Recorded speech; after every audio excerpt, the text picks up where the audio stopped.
നമസ്തേ. ഒരു മിസൈൽ ഷീൽഡും അഭീതിയുമല്ല. പക്ഷേ കൃത്യമായ പ്ലാനിങ്ങോടും തദ്ദേശീയമായി പെട്ടെന്ന് റിപ്ലൈ ചെയ്യാവുന്നതുമായ സിസ്റ്റങ്ങൾ ഓരോ ലെയറിലും പടുത്തുയർത്തിയ ഒരു സിസ്റ്റം തകർത്ത് ഉള്ളിൽ കയറാൻ മിക്ക എതിരാളികളും കഷ്ടപ്പെടും.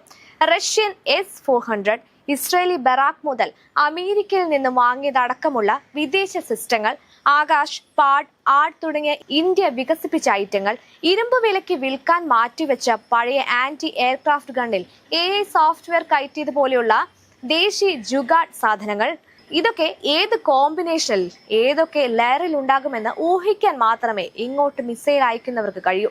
ഇതൊക്കെ പ്രതിരോധിക്കാനുള്ള സിസ്റ്റത്തിന്റെ കാര്യം മാത്രമാണ്.